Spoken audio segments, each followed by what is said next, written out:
again for the rest of your life. No matter what you say, it's a lie. I'll see you around. Take care now. Take off. Isn't that what you really want to say? Take off now. Seinfeld on NBC Wednesday, 9:30, 8:30 Central.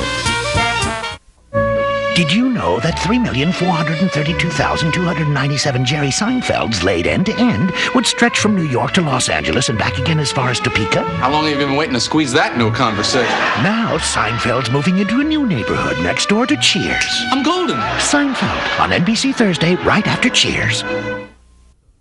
We found it, Seinfeld's lost episode, where Jerry learns how George gets girls She hasn't taken her hands off me all night. How do you account for this? Maybe a safe fell on her head. and reveals his comedy secrets. Where do you get your material? I hear a voice, but he speaks in German, so I have to get it translated. See it before we lose it again. Seinfeld's lost episode, NBC Wednesday. An all-new Seinfeld is back. Entertainment Weekly calls it more comedy value for your viewing investment. Really? The Philadelphia Inquirer says you'll be laughing before the first commercial. I can't be with someone if I don't respect what they do. You're a cashier. One part sitcom, one part stand-up. Seinfeld on NBC Wednesday at 9:30, 8:30 Central.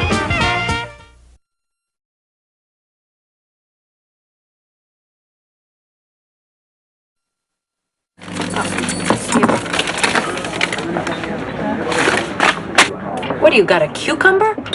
Yeah? So what? You're bringing in an outside cucumber?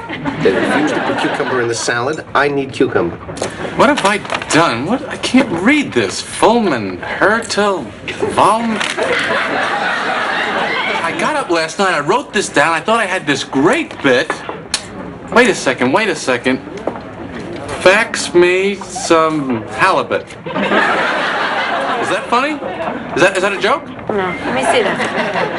Don't mess with Johnny. Johnny? Johnny who? Johnny Carson? Did I insult Johnny on The Tonight Show? Did you mess with Johnny, Jerry? Let me see that. Hey, where's Kramer? I don't know. That's like asking, where's Waldo? I think I'm having a heart attack. I don't think that's it. I'm not kidding. What does that mean? I think what he's trying to say is that he's having a heart attack. Oh, he's having a heart attack. Tightness. Come on. Shortness of breath. Oh, this is ridiculous. Radiating waves of pain. I know what this is. You saw that show on PBS last night, Coronary Country. I saw it in the TV guide. I called him, told him to make sure and not watch it. There was nothing else on. Oh, the left arm. Left arm. I saw that show on anorexia last year. Ate like an animal for 2 weeks. Why can't I have a heart attack? I'm allowed. I could have predicted this to the minute. I'm gonna drop dead. Jerry, I'm gonna drop dead. Last time, you thought you were having a brain tumor. Turned out your eyeglass prescription was too strong. Maybe it's just gas. I know gas. This is a heart attack. So what do you want? You want me to take you to the hospital? Manhattan Memorial. Less of a line. I'll call an ambulance. No ambulance. Just get a cab. Oh, so he's gonna spring for a cab. Wait here. Is everything all right? Or just take a check.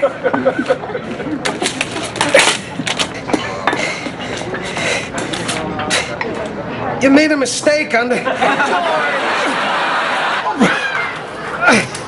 Forget the cab. Call an ambulance. Oh, boy. Oh, boy. Oh.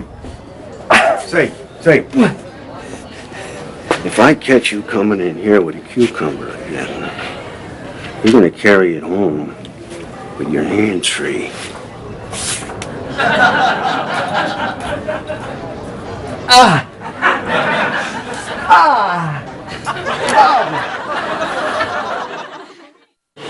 Where have you been? Hanging out in the emergency room. What, trying to meet a gunshot victim? I picked up this old Reader's Digest, and it had the most amazing article about this woman, Marilyn, who had this hormonal problem that caused her to have this tremendous, overpowering body odor. Oh, yes. I think I heard of her. Marilyn, the funky gorilla girl. Worked the county fair circuit. I never should have moved that couch yesterday. That's what did it.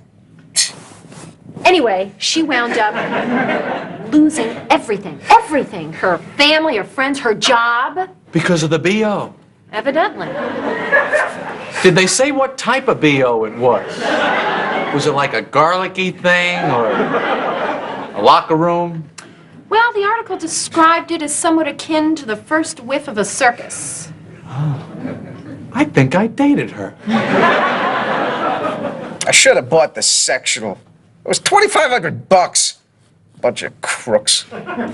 Anyway, I was just up to where she was ready to kill herself over this. They wouldn't let me take the magazine out. Can you believe it? I mean, it's like 2 years old. They got stacks of them. Well, I can understand that. It's a waiting room. I mean, without a good magazine supply, those people could turn into an ugly mob very quickly.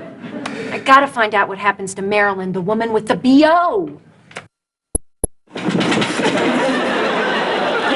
Oh, please, come on, it's nothing.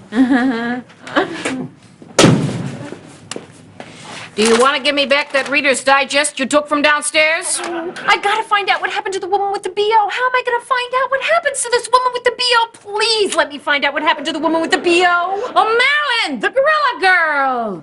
She went to a healer who cured her with a special tea, except her face turned purple and it never went away.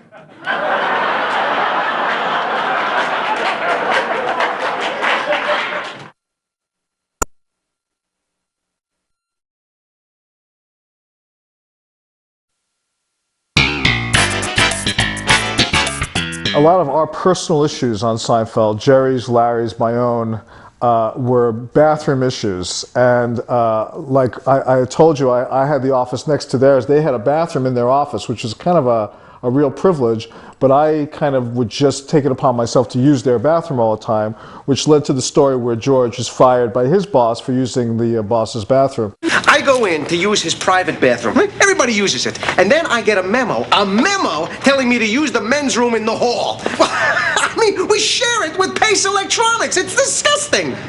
You and your toilets. I said it was the last straw. The script for The Revenge showed up, and it was very funny, very good.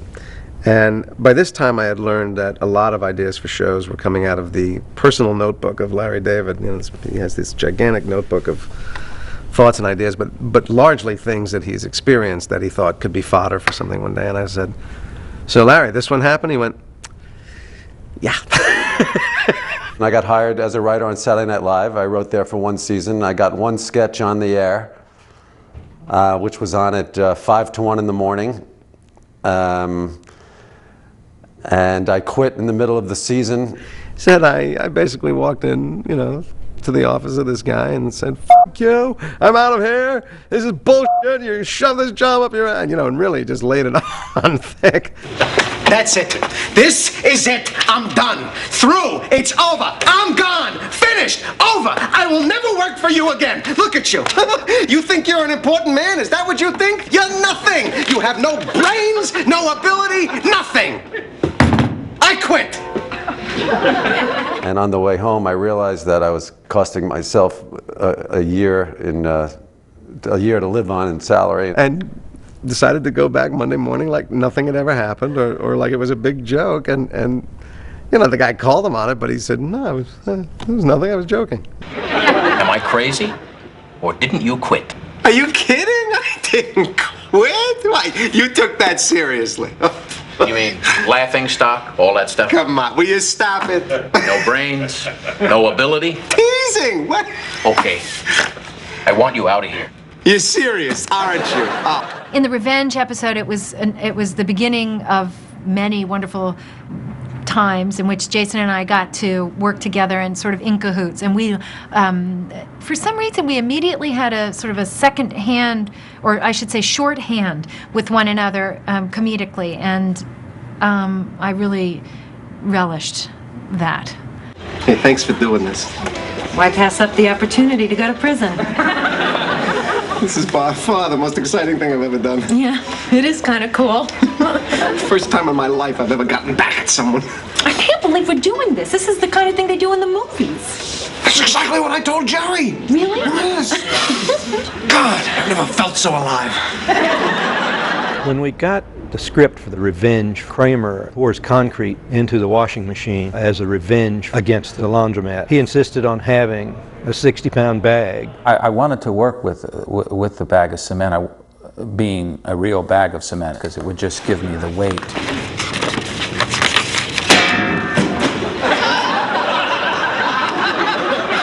I couldn't say, too, that that was another turning point. And rather than talking funny, I wanted to do funny.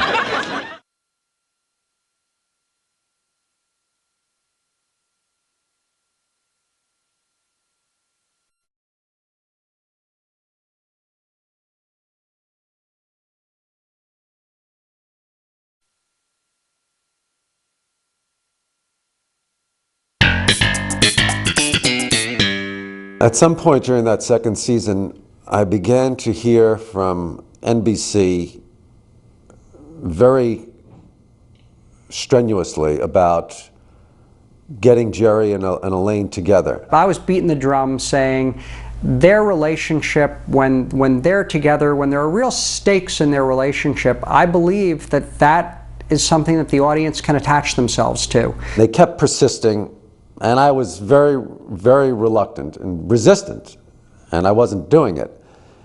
And then I remembered something from my life that I thought would make a really funny show, even if they had never said that to me. And once I remembered that incident from my past, in which I'm sorry to say I did try and work out a deal where I could actually have this this physical relationship with someone and yet not have it get to the point